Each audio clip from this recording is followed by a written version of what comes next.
જામનગરની પાસે આવેલું જામ ખંભાળિયા ગામ સાંભળ્યું છે ને નામ? દ્વારકા જાવ ત્યારે રસ્તામાં આવે છે જામ ખંભાળિયા. અને એ જામ ખંભાળિયાની બાજુમાં એક ભાતેલ ગામ છે. જૂના જમાનાની વાત છે. આખું ગામ જાડેજા દરબારોથી વસેલું અને બીજા ઘણા ગામો ઘરો હતા. બ્રાહ્મણ, વાળંદ, દરજી અનેક ઘરો હતા. એમાં બે ઘરો જાડેજાના ભાણેજરોના. સાંભળજો ભગવાનની પ્રાર્થનાની તાકાત કેટલી છે. તમારા અંતરમાંથી ઠાકોરજી માટે એકવાર નાદ નીકળે તો મારો ભગવાન સાંભળે છે.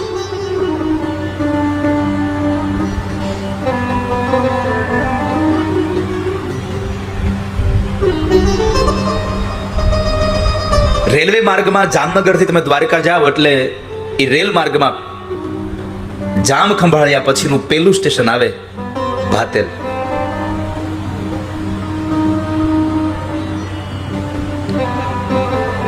એ સમયે તો પેલું સ્ટેશન આપતું વિરમદળ, પણ 1996 સરકારે એને બંધ કર્યું અને પછી ભાતેલ થયું.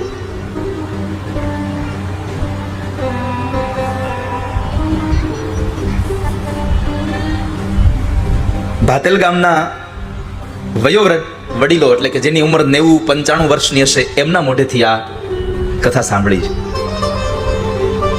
જો સંસારના લોકો આના લોકવાયકામાં ખપાવે તો એની બુદ્ધિ છે, અને આ સંસારનો કોઈ ભગવાનનો ભક્ત આને સત્ય ઘટના તરીકે સ્વીકારે તો એ એનો ભાવ છે. કેવા ભાવથી સ્વીકારવું એ તમારા હાથમાં છે.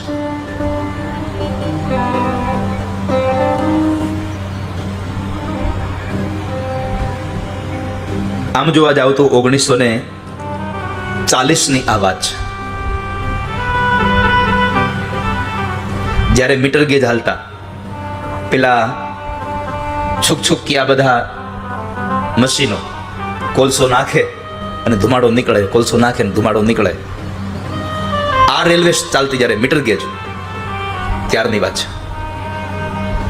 અને એ સમયે ભાતેલ ગામના એ રેલવે સ્ટેશન ઉપર સ્ટેશન માસ્ટર તરીકે એક કાંતિલાલ કરીને એક હળિયાના બ્રાહ્મણ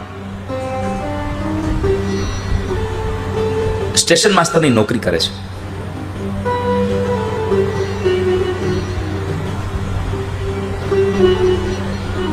એકલા જ હતા, પરિવારમાં બીજું કોઈ હતું નહીં, એટલે ગામમાં રહેતા હતા. ત્યારે નોકરી પૂરી થાય અને ઘરે આવે એટલે પોતાનું નિત્યકર્મ પરવારી અને ગામમાં લટાર મારવા નીકળે. ગામની અંદર એકાદો આટો મારવા નીકળે. ગામના લોકોને, ગામના ચોરે બેઠા હોય તો ગામના લોકોને મળે, બધા સાથે વાતોચીતો કરે. એકદમ સરળ સ્વભાવનો માણસ કાંતિલાલ, સ્વભાવથી એકદમ સરળ. ગ્રામજનો સાથે હળતા મળતા. અને જ્યારે ગામ લોકોને મળીને ફરી પાછા જતા હોય તો ગામના સ્કૂલની બાજુમાં પ્રાથમિક શાળા અને ગૌશાળાની વચ્ચે એક નાના એવા ઓટલા ઉપર ખુલ્લું શિવાલય, ખુલ્લું શિવ મંદિર.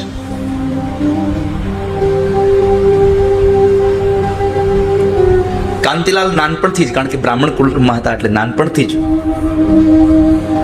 ભગવાન શિવના ઉપાસક ભક્ત હતા. કોઈ મળે તો કહે ઓમ નમઃ શિવાય, ઓમ નમઃ શિવાય, હે જય મહાદેવ, જય મહાદેવ.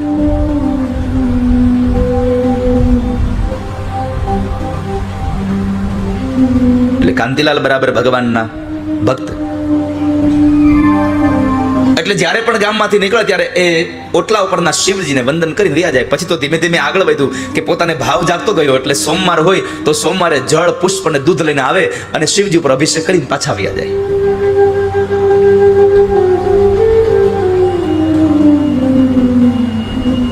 સમય વ્યતીત થયો પછી ઓટલાને થોડુંક કડિયા કામ કરાવરાયું.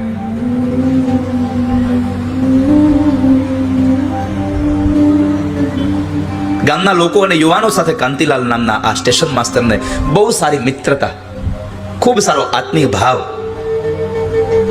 એટલે ધીમે ધીમે એમાં ભક્તિમાં વધારો થયો.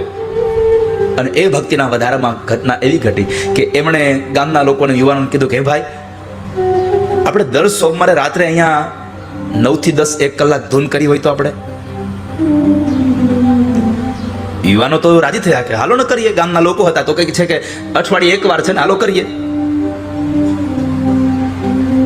રાત્રે શિવ મંદિરમાં જઈ અને રોજ દર સોમવારે શિવજીને ધૂન કરવાનું નક્કી કર્યું. નાના મોટા બધા લોકો ધીમે ધીમે આવતા થયા. શરૂઆતના દિવસોમાં 5 હતા, પછીના બીજા સોમવારે વળી પાછા 7 થયા, વળી પાછા 9 થયા. કારણ કે એક એક માણસ એક એક વ્યક્તિને પહોંચાડે સંદેશો. કથામાં આવું જ હોય, પહેલા દિવસે સંખ્યા હોય એના કરતા બીજા દિવસે વધારે થાય. કારણ કે જ્યારે અહીંયાથી સાંભળીને આપણે ઘરે જઈએ ને, એટલે 2 માણસોને કહેતા જઈએ કે મજા આ કથામાં સારું હતું ત્યાં આયોજન. એટલે એ 2 બીજા આવે ને પાછા બીજા 2 ને કે એમ કરતા કરતા છેલ્લો દિવસ આવે ત્યાં આખા મંડપો ભરાઈ જતા હોય છે કથાના.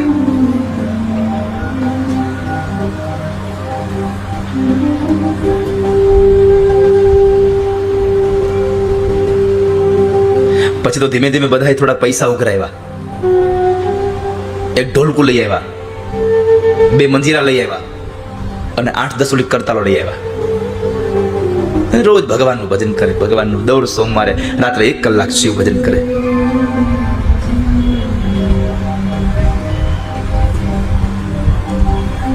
એમાં ક્યારેક ક્યારેક તો એવી ઘટના ઘટતી, સવારો સવાર ધૂન ચાલે, સમય વીતવા લાગ્યો ખબર નથી. ક્યારેક એવું પણ બનતું કાંતિલાલને રાત પાડી હોય, સ્ટેશને રાત્રે નોકરીએ જવાનું હોય. એ જમાનામાં રાતમાં 2 પેસેન્જર ટ્રેન ચાલતી, 2 માલગાડીઓ ચાલતી. અને જ્યાં સુધી સ્ટેશન માસ્તર લીલી ઝંડી ન બતાવે ત્યાં સુધી સ્ટેશન પરથી આગળ ટ્રેન જાય નહીં. Okay, let's move on. Let's understand the construct of the. સોમવાર હોય, નાઇટ નહીં, એની નોકરી હોય તોય ધૂનમાં તો જવાનું જ. પણ ટ્રેનનો ટાઈમ થાય એટલે દોડીને આવે અને ટ્રેનને વળી ઝંડી આપીને વ્યા જાય અને વળી પાછા ધૂનમાં બેસી જાય. આવી ઘટનાઓ ઘટતી રહી.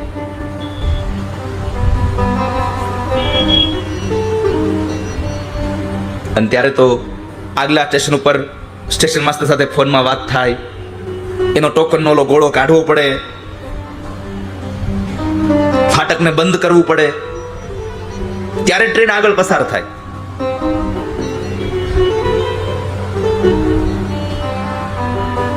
સ્ટેશન માસ્ટરની એના રજિસ્ટરમાં સહી હોય, આમાં કોઈ બાંધછોડ ન ચાલે. એક વખતના સમયે ઘટના એવી ઘટે છે કે સોમવારનો દિવસ હતો, રાત પાળીની નોકરી હતી અને ટ્રેનને હજી આવવાની વાર હતી અને બરાબર અહીંયા ભજનમાં આવીને બેસી ગયા અને ભગવાન મહાદેવના નામની ધૂન લાગી.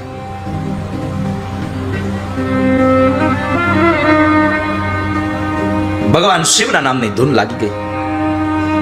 ધૂન લાગી તો ખરી, પણ એવી ધૂન લાગી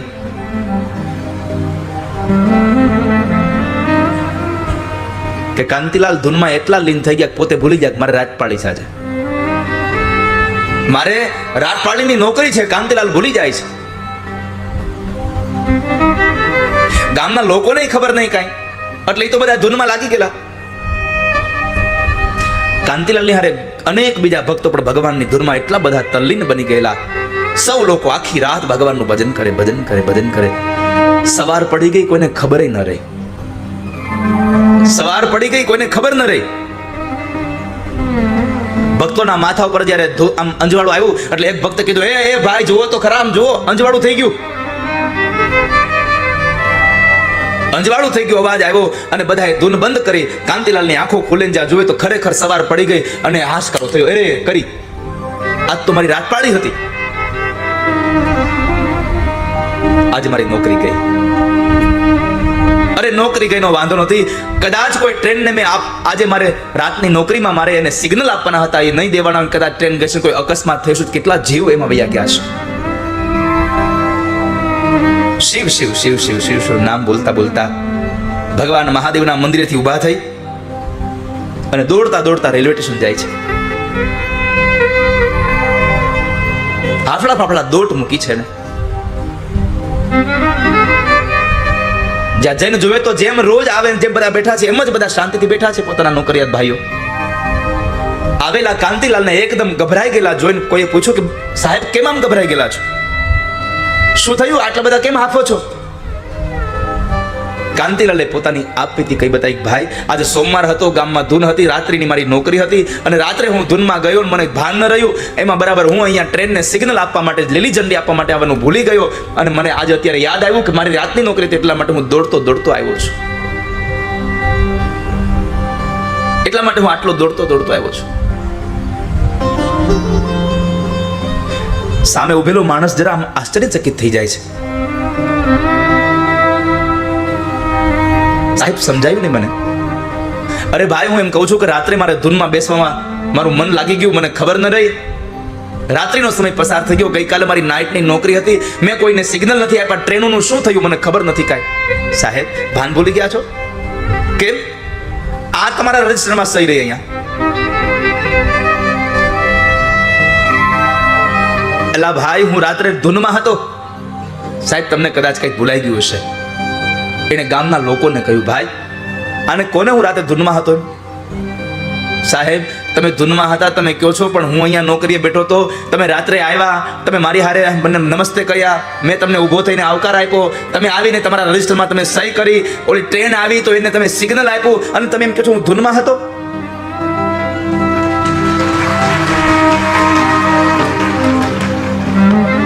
ત્યારે ભાતેલના રેલવે સ્ટેશનના માસ્તર કાંતિલાલની આંખમાંથી અશ્રુ વહી ગયા. એટલું પૂછ્યું, ભાઈ હું હતો?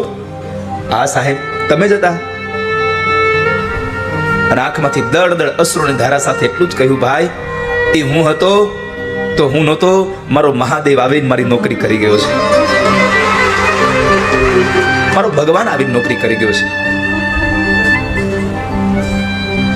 તમારા અંતરનો ભાવ નીકળે ને તો ઠાકોરજી સાંભળે છે. તમારો પાડોશનો માણસ સાંભળે કે ન સાંભળે એની ન પરવા કરતા બસ ભગવાન સાંભળે છે. આટલું યાદ રાખજો ભક્તો, પરમાત્મા સાંભળે છે.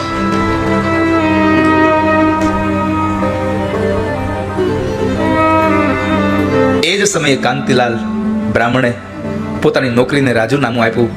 જેટલો અફસોસ કાંતિલાલને ન થયો એના કરતા વધારે અફસોસ એ રાજપાળીમાં નોકરી કરનારા માણસોને થયો કે આખી રાત અખિલ બ્રહ્માંડનો નાયક આવી અને ભગવાન મહાદેવ અમારે નોકરી કરી ગયો, અમે એને ઓળખી ન શક્યા, અમે ઓળખાય નહીં. ભાતેલના રેલવે સ્ટેશનમાં લોકો રડી રહ્યા છે કે ભગવાન આવી નોકરી કરી ગયા.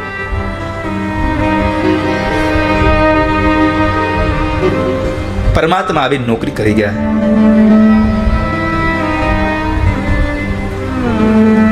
કહેવાય છે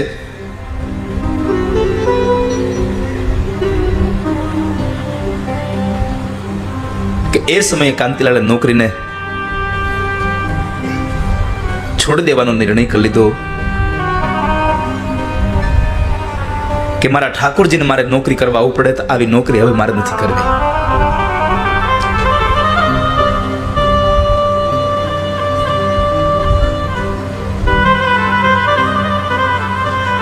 કદાચ રેલવે સ્ટેશનનો માસ્તર બનીને આવે નોકરી કરી જાય એમાં નવાઈ નથી. વડોદરાની બાજુમાં કોયલી ગામમાં મનસુખરામ માસ્તર બનીને નોકરી કરી જાય એમાંય નવાઈ નથી. જુનાગઢનો નરસિંહ મહેતા બની આવે અને બાપનું શ્રાદ્ધ કરી જાય એમાંય નવાઈ નથી. પણ ભગવાન તો એટલા બધા દયાળુ છે કે રાજાની દાઢી કરનારા માણસ ભગવાનના ભજનમાં બેહે અને દુનિયાનો માલિક આવીને રાજાની દાઢી કરી જાય છે.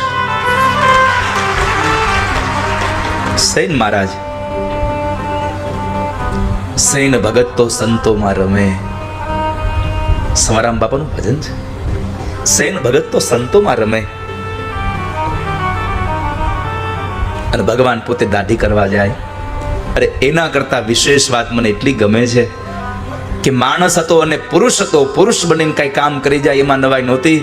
પણ એક ગામડાની અભણ શકુબાઈને જાત્રા કરવાની ઈચ્છા થઈ અને એ જાત્રા કરવા સાસુ જવા ન દે અને એવા સમયે અખિલ બ્રહ્માંડનો નાયક ભગવાન દ્વારિકાધીશ પોતે શકુબાઈ બનીને આવે અને કહે છે, શકુબાઈ તમે જાત્રા કરો, તમારા ઘરના છાણ વાસીદા અમે કરશું આજથી.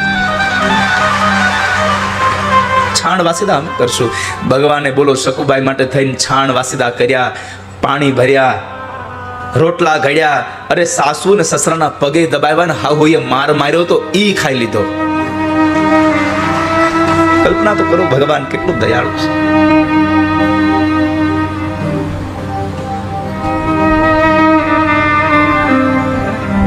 એને શિવ ભગવાનના અનેક પુસ્તકોનું અધ્યયન કર્યું. કાંતિલાલ જે સ્ટેશન માસ્ટર હતા, એનું એક નામ હતું સ્વામી હરિહર. એનો દેહ વિલય પણ વિક્રમ સંવંત 2027 એટલે કે 1971 શ્રાવણ વદ છઠના દિવસે થયો.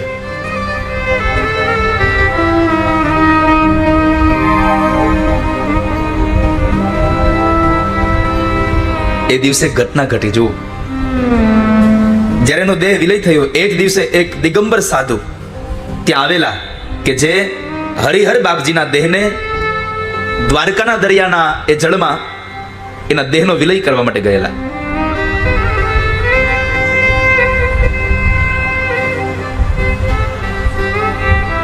જ્યારે દેહને એક બોટમાં લઈ અને 5 કિલોમીટર અંદર જાય છે દરિયામાં,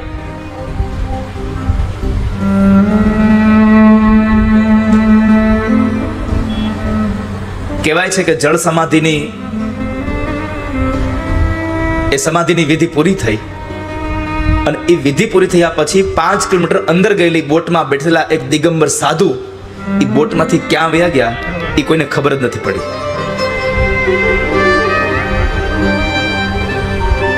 ત્યાં સાથે રહેલા મહાપુરુષો અને સાથે રહેલા ગ્રામજનો કહેતા હતા કે જે દિવસે હરિહર સ્વામીને અમે દરિયાના એ જળની અંદર જ્યારે સમાધિ દેવા માટે ગયા ત્યારે કદાચ સ્વયં મહાદેવ પોતે એ દિગંબર સાધુના રૂપમાં આવેલા હતા.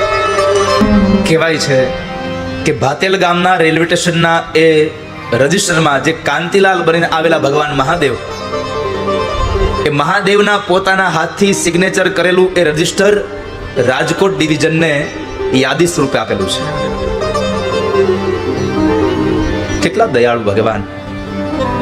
એક માણસ પ્રાર્થના કરે અને ભગવાન સાંભળે, તો એક ભગવાન પ્રાર્થના કરે ભગવાન ન સાંભળે? ધાવણ કેરી ધારાએ ધારાએ ચાખો મે આજ કસુંબીનો રંગ. આ કસુંબી એટલે સંસ્કારની વાત છે. માએ એને દૂધ પીવડાવતા પણ હાલડા ગાયા અને એ હાલડામાં સંસ્કારની વાતો કરી છે, ભગવાનના ધર્મની વાતો કરી છે. આજ મને કહેવાનો એક અવસર મળ્યો એટલે કહું, બાળકને સંસ્કારનું સિંચન માં કરે છે. તમારે જો ધ્રુવ જેવું બાળક જોઈતો હોય તો એક વાત યાદ રાખજો, પોતાની જાતને સુનીતિ બનાવવી પડશે. સુનીતિ નહીં હોય તો ધ્રુવ નહીં જન્મે કોઈ દિવસ. બહુ સીધી વાત છે કે અવેડામાં કુવામાં હશે ને તો અવેડામાં આવશે. આ બહુ તમારી ભાષા. કુવામાં હોય તો અવેડામાં આવે. માની અંદર સંસ્કાર હોય તો દીકરામાં આવે, બાકી સંસ્કાર ના આવે.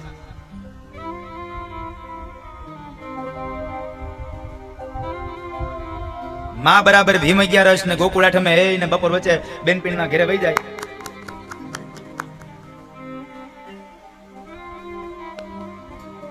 તો પછી દીકરો ફાર્મ હાઉસમાં વયો જાય, એમાં કઈ નવાય સાચું બોલજો. આમાં ભીમ 11 ની કેટલી લોકો રાહ જુઓ છો.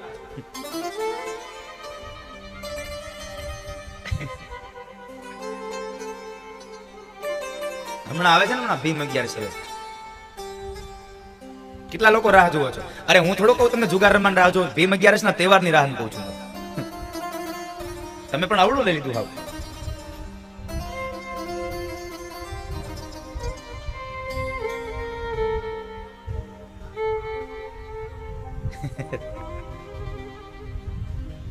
ક્યાંક ક્યાંક આપણે છે. હા, આપણે ક્યાંક ક્યાંક હજી પડ્યું છે, મેં જોયું છે. સાવ નથી એવું નહીં. એક છોકરાને એની માએ ભણવા બેહાડ્યો. તમને કહું આ સંસ્કારની વાત. મામા સંસ્કાર હોય ને માની અંદર તો જ દીકરામાં આવે. હવે ધ્યાન રાખજો. છોકરાને ભણવા બેહાડ્યો, છોકરો 1 દી 2 દી ગયો, 8 દી થયા એટલે છોકરાને મા એની લેસન કરવા બેહાડે, પાટી પેન માગે, પાટી આપે, પેન નો આપે. 3-4 દિવસ પેન નો આપ્યા એટલે મા વિચારમાં કરી રોજ પેન ખોઈને આવતું હશે. એકવાર ખબર પડી ગઈ આ પેન ખોઈ ન થતો, ખાઈને આવે છે. આ પેન ખાઈ જાય છે, આ વતરાણાને ખાઈ જાય છે. અને એ સમયે બરાબર માં જરાક મારી જેવી આકરા સ્વભાવની હશે એટલે માસ્તરનો વારો કાઢવાટું તૈયાર થઈ બીજા દિવસે એક હાથમાં એને છોકરાનું બાવડું પકડ્યું અને એક હાથમાં છોકરાનું દફતર પકડ્યું અને ગામ વચ્ચે હળકતું ટીકણું નીકળ્યું. માસ્તર આવા છે, માસ્તર તેવા છે, માસ્તર ભણાવતા નથી, હરામનો પગાર લે છે, આવો છે તેવું છે, ન બોલવાના શબ્દો બોલીને જાય છે. માસ્તર પાસે ગયા, માસ્તરને જેમ ફાવે ઉપાડ્યા હો. માસ્તર ચૂપ થઈ ગયા, કારણ એને ખબર હતી આ હળકતું ટીકણું છે અને આમાં જો હું બોલીશ અને શબ્દરૂપી આહુતિ પડશે તો વળી પાછું ભભૂકશે. માસ્તર ચૂપ રહ્યા. બેનને માંડ કરીને પાછા મોકલ્યા. એ કહે છે હું તમારા છોકરાને હું સમજાવી દઈશ, તમે ચિંતા કરો માં. તમારા છોકરાને હું સમજાવી દઈશ, હવે ઈ પેન નહીં ખાય. માંડ કરીને બેનને વળાવ્યા અને પછી માસ્તરે છોકરાને કીધું, હે છોકરા, આ પેન તું ખા અને ઠપકા અમારે સાંભળવા. મેં તને કોઈ દી પેન ખાવાનું કીધું? એ કે નહીં. તો તું પેન ખાવાનું શીખો ક્યાંથી? એ કે સાહેબ મારી બા ઘરે બેઠી બેઠી ભૂતડો ખાય તો હું પેન ન ખાઉં?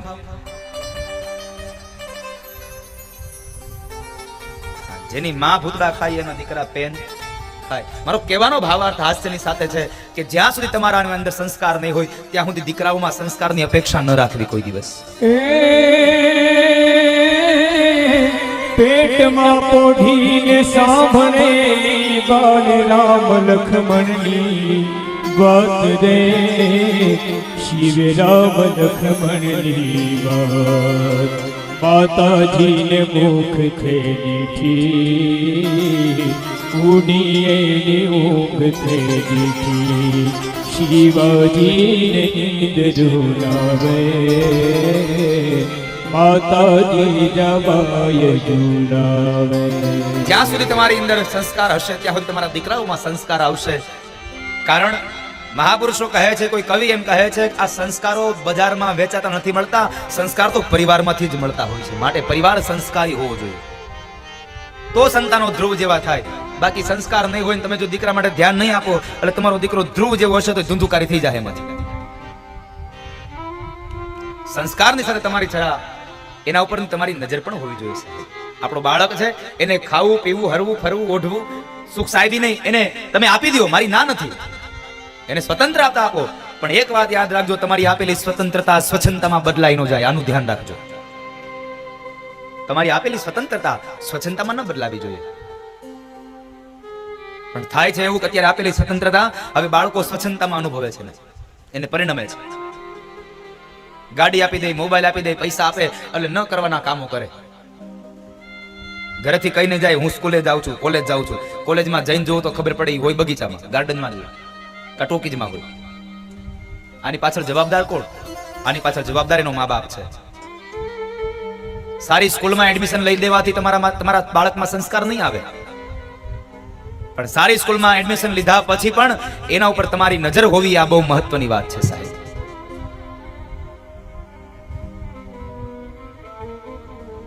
સ્વતંત્રતાની વાત છે. સ્વતંત્રતા આપો, મારી કોઈ ના નથી. અત્યારના સમય પ્રમાણે ખૂબ આનંદ કરાવો, પણ એ સ્વતંત્રતા સ્વચ્છંદતામાં બદલાઈ ન જાય ને એટલી પણ ધ્યાન રાખજો.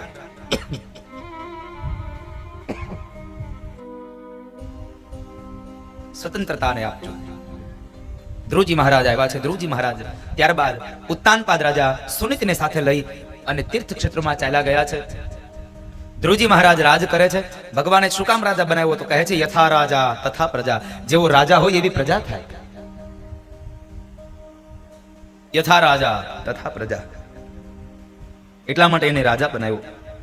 ત્યારબાદ ધ્રુવજી મહારાજનું શિશુમાર પ્રજાપતિની ભ્રમી નામની કન્યા સાથે લગ્ન થયા. 36,000 વર્ષનું રાજ્ય કર્યું અને એ રાજ્ય કર્યા પછી જ્યારે પોતાના ઉત્તરાધિકારીઓને રાજગાદી સોંપી દઈ અને પોતે જ્યારે જંગલમાં જાય છે, જંગલને કિનારેથી નીકળતા નીકળતા ગંગાના કિનારે ગયા. ઋષિકેશમાં જ્યાં સ્વર્ગાશ્રમ છે ત્યાં સ્વર્ગાશ્રમની અંદર જઈ અને જ્યારે બેઠા છે, પણ ભગવાનનું તપ કરવા જાય છે, પણ ગંગા ખળખળ વહે છે એટલે તપમાં ધ્યાન લાગ્યું નહીં. ધ્રુવજી મહારાજ ચાલતા થયા એટલે ગંગા પ્રગટ થયા અને કહે છે ભક્તરાજ ક્યાં જાઓ છો તમે?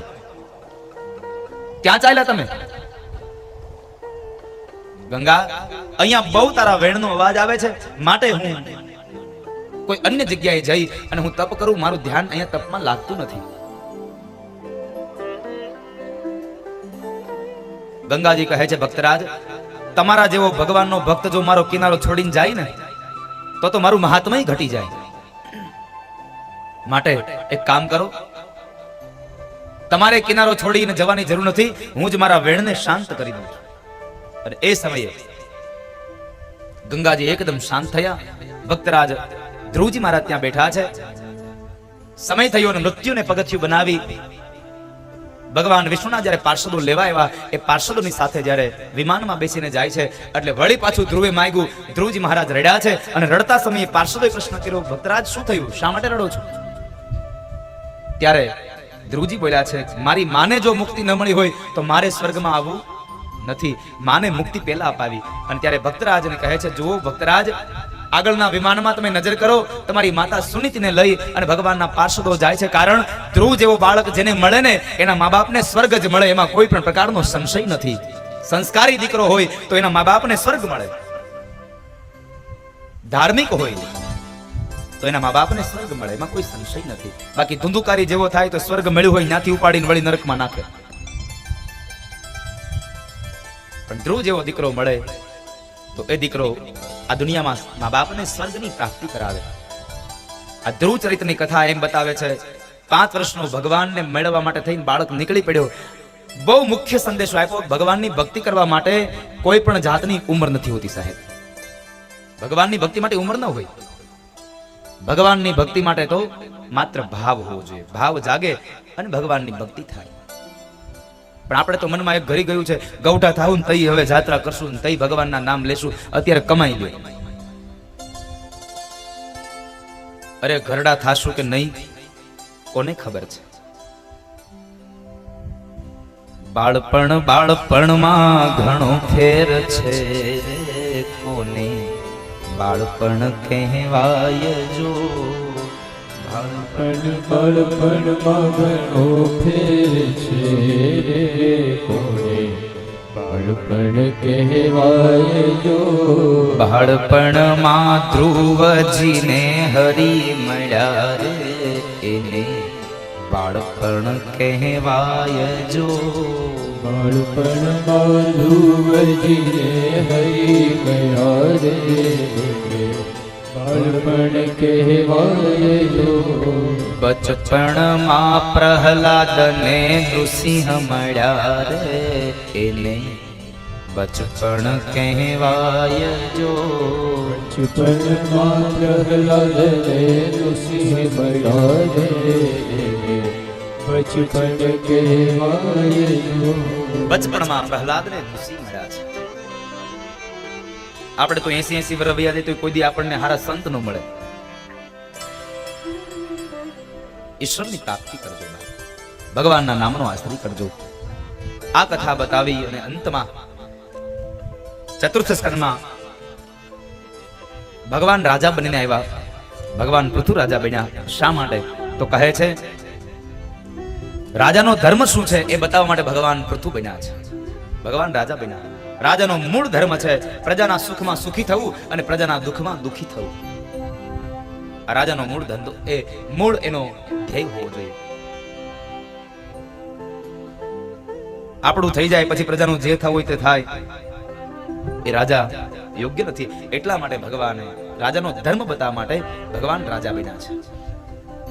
એ પૃથુ ચરિત્રની કથા બતાવી અને ત્યારબાદ મોક્ષ પ્રકરણની કથા બતાવી. પુરંજન આખ્યાન. પુરંજન એટલે જે જીવાત્મા ભગવાનથી જુદો પડ્યો છે એ પુરંજન છે. પુર અંજન છે એ પુરંજન આત્મા, એની કથા બતાવી અને ચતુર્થ સ્કંદની પૂર્ણાહુતિ કરી. પંચમ સ્કંદમાં પ્રવેશ કરાયો અને પંચમ સ્કંદની કથામાં પ્રવેશ કરાવતો ભગવાન બાદરાયણ બોલ્યા છે. ભગવાન વેદવ્યાસ લખે છે, અહો અમીશા કિમ કારી શોભનમ પ્રસન્ન એષા સ્વિદુતમ સ્વયં હરિ યેર જન્મ લબ્ધા નૃષભારતાજિરે યેર જન્મ લબ્ધા નૃષભારતાજિરે મુકુંદ સેવો પયિકમ સ્પૃહાહીના મુકુંદ સેવો પયિકમ સ્પૃહાહીના અહો અમીશામ કિમકારી શોભનમ.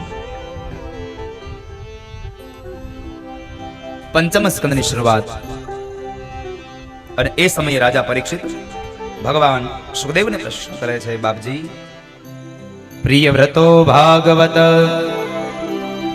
આત્મા રામ કથમ મુને ગૃહે રમત યન્મૂળ કર્મ બંધ પરાભવ.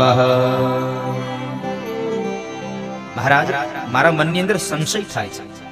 સંશયોયમ મહાન બ્રહ્મંદારાગાર સુતાદિષુ સક્કસ્ય યત સિદ્ધર્મ કૃષ્ણે ચ મતિરસ્યુતા. મહારાજ, મારા મનની અંદર શંકા ઉદ્ભવે છે કે મનુ મહારાજના દીકરા પ્રિયવ્રત તો ભગવાનના પરમ ભક્ત હતા, પરમ ભગવદીય હતા, છતાં પણ એને આત્મારામ પુરુષ છે, છતાં પણ એને આ સંસારનો સ્વીકાર શા માટે કર્યો? આ સંસાર શા માટે સ્વીકાર્યો? આ કથા જરા મને વિસ્તારથી કઈ બતાવો. સાંભળો રાજા. પ્રિયવ્રત મહારાજ જ્યારે સંસાર નહોતા સ્વીકારતા એ સમયે બ્રહ્માજીએ એમને ઉપદેશ કર્યો છે કે હે રાજા, તમે હવે આ સંસારનો તમે સ્વીકાર કરો, આ સંસારને તમે સ્વીકારી લો, ગ્રહસ્થી બનો. પ્રિયવ્રત મહારાજ કહે છે, મહારાજ, ગ્રહસ્થાશ્રમ તો એક કિલ્લો છે, એક બંધન છે, મારે બંધન નથી જોઈતું. ભગવાન બ્રહ્મા કહે છે, અરે રાજા, સંસાર એ બંધન નહીં, સંસાર એ તો ષડ શત્રુઓને જીતવા માટેનો એક કિલ્લો છે. કામ, ક્રોધ, લોભ, મદ, મોહ અને ઈર્ષા, આ ષડ રીપોને જીતવા માટેનો એકમાત્ર કિલ્લો છે, એકમાત્ર કિલ્લો છે. એટલા માટે તમે આ સંસાર બંધન નહીં, સંસાર એક ષડ શત્રુને જીતવા માટેનો કિલ્લો છે, માટે તમે સંસારનો સ્વીકાર કરો. અરે તમે નજર તો કરો, આ દુનિયામાં મોટા મોટા ઋષિ મુનિઓ પણ સંસારી હતા. ગૌતમ, કરદમ, કશ્યપ, અત્રિ, આ બધા મહાપુરુષો, મહાઋષિઓ છે, છતાં પણ એ સંસારી હતા. અરે એની ક્યાં કરો છો? કબીર મહારાજ સ્વયં ઘરમાં રહીને જેને ભગવાનને ભજ્યા છે, એ કબીર પણ સંસારી છે, કબીર પણ સંસારી છે.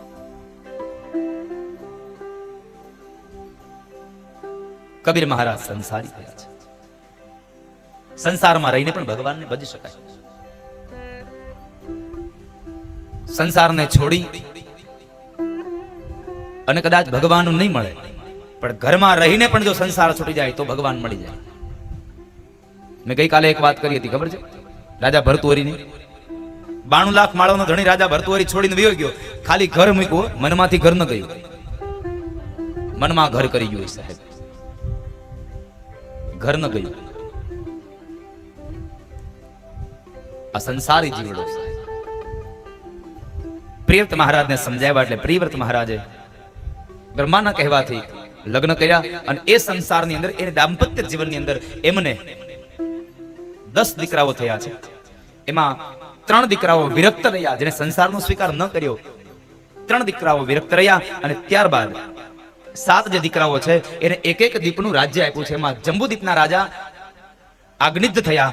આગનિદ્ધ ત્યાં પૂર્વચેતી નામની અપ્સરાથી નાભી નામનો દીકરો થયો અને એ નાભીના લગ્ન મેરુની દીકરી મેરુપુત્રી સાથે થયા અને એમને ત્યાં એમણે ભગવાનનું યજન કર્યું અને યજન દ્વારા એમને ત્યાં સ્વયં ભગવાન સાક્ષાત ઋષભદેવજી મહારાજ પધાર્યા. બોલીએ ઋષભદેવજી મહારાજ કી. ઋષભદેવજી મહારાજનું પ્રાગટ્ય થયું. આ ઋષભદેવજી મહારાજે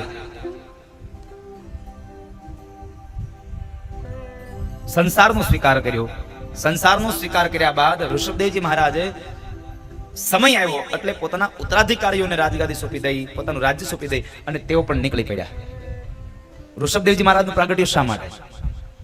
નિવૃત્તિનો માર્ગ બતાવવા માટે.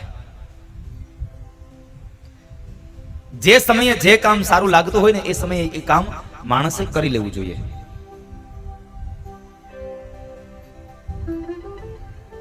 જે સમયમાં જે કામ શોભે એ કામ કરાય.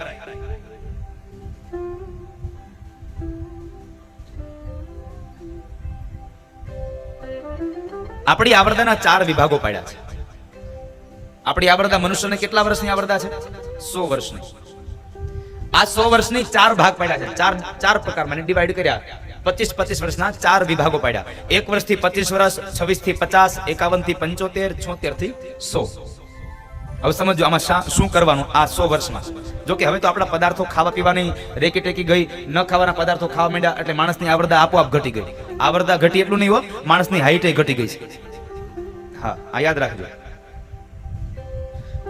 આજનું વિજ્ઞાન એમ કહે છે કે આમલીનું પાણી અને ગરમ મસાલો ભેગો કરીને ખાવ એટલે સીધી જ બ્લડના ઝીંક ઉપર અસર કરે અને માણસની હાઈટ ઘટાડે. તમે પેલાના જુઓ, એને કોઈ દી બર્ગર પીઝા નહોતા ખાતા, એને કોઈ દી મંચુરિયન નહોતા ખાતા, એટલે એને બધાની હાઈટ જુઓ 5 ફૂટથી અપજ હતી. આ બર્ગર પીઝા અને મંચુરિયન આવી ગયા ને એમાં માણસની હાઈટ ઘટી ગઈ. આ 5 ફૂટનો 5.5 ફૂટનો હતો, ત્યાંથી આવી ગયો 4 ફૂટ 4.5 ફૂટે.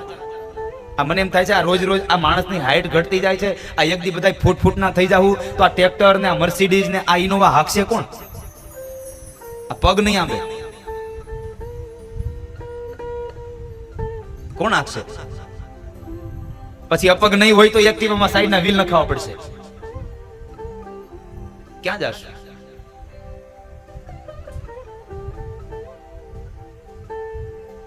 ન ખાવાના પદાર્થો ખાધા. એને પાણીપુરી વાળાની લારીએ જઈને એને શાકભાજી લેવા જઈને એટલે શાકભાજી પછી દેખાય, પેલા ઓલો ભાઈઓ દેખાય. પેલા ઈ દેખાય આપણને. હાલ ને 5 રૂપિયા ખાઈ લઉં પછી શાક લઉં એટલે હરખું ગોતવાની મજા આવે. શાક ઓલું પાણીપુરીનો ટેસ્ટ હોય ને.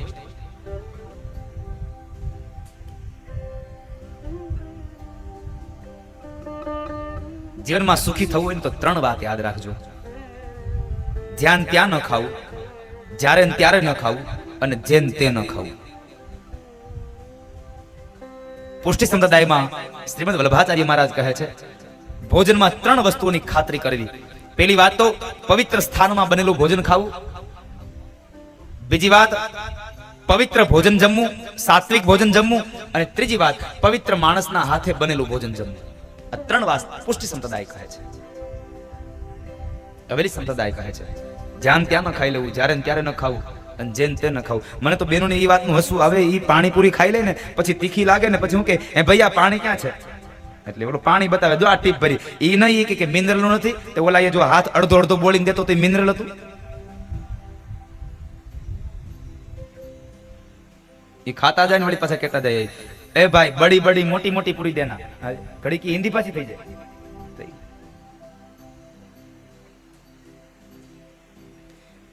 એની મજા છે. મોઢામાં પાણીપુરી નાખે, અડધું પાણી મોઢાની બહાર નીકળે, એમાં તીખું મરચું આવી ગયું હોય તો આંખમાંથી પાણી જાય ને. પણ યોગ્ય સમય થાય તો ભલે પાણીપુરી ખાવ, વાંધો નથી, ઘરે બનાવીને ખાવ, બહાર ખાવ, મને કોઈ વાંધો નહીં, તમારું જીવન છે. પણ યોગ્ય સમય થાય તો પછી પાણીપુરી બંધ કરી દેવી. હા, મોઢામાં દાંત ન રહીને પછી પાણીપુરી ખાવા ન જવાય. હા, અને મોઢામાં દાંત ન હોય ની પાણીપુરી ખાતો એટલે એની સામે કોઈ દી ઊભું ન રહેવું.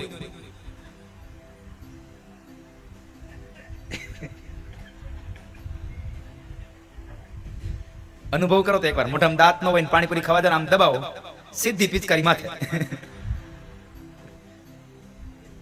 એટલે યથાયોગ્ય સમય પાણીપુરી મૂકી દેવી.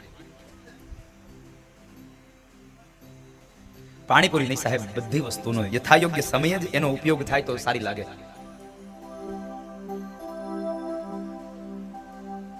એક વર્ષથી 25 વર્ષ તમારે સરસ્વતી નદીના કિનારે રહેવાનું. 4 નદીઓ બતાવી છે, યાદ રાખજો. 4 અવસ્થા, 4 નદીઓ અને 4 તમારા પ્રકાર બતાવ્યા, 4 પહાડો બતાવ્યા છે. પહેલી વાત, 1 વર્ષથી 25 વર્ષ તમારે સરસ્વતી નદીના કિનારે રહેવાનું. 25 વર્ષ સુધીમાં જેટલું ભણવું હોય એટલું ભણી લેવાય, પછી 50 વર્ષ સુધી ભણવા ન બેહાય. એ તો સરકાર તો ચાલુ કરે, એની બિચારાની ઈચ્છા હતી કે આ જગતનો તમામ જીવાતમાં ભણે, એટલે એને ચાલુ કર્યું હતું પ્રૌઢ શિક્ષણ. હવારે દીકરાનો દીકરો ભણવા જાય અને સાંજે દાદા ઉપડે. પછી પાકા ઘડે કોઈ દી કાંઠા ચડે નહીં. ભણવું જ હોય તો લઘુ વયમાં, એટલે નાની ઉંમરમાં ભણી લેવાય. એટલે 7મા ધોરણમાં પ્રાથમિક શાળામાં કવિતા આવતી, વિચાર્યું નહીં લઘુ વયમાં પછી વિદ્યા ભણાથી શું. વિચાર્યું નહીં લઘુ વયમાં પછી વિદ્યા ભણાથી શું. સુકાણા મૂળ સૃષ્ટિ તણા પછી વૃષ્ટિ થયાથી શું. યથાયોગ્ય સમય બધી વસ્તુ કામ આવે. યથા યોગ્ય સમયે જ વસ્તુ કામ આવે. તમે ખેતરમાં દાણા વાવી દો અને વરસાદની રાહ જોવો અને ખેતરમાં વાવેલા દાણા બધા દાણા ફૂટી જાય અને બળી જાય અને પછી મુશળધાર અનરાધાર વરસાદ થાય. શું કામનો? સુકાણા મોલ સૃષ્ટિ તણા પછી વૃષ્ટિ થયા.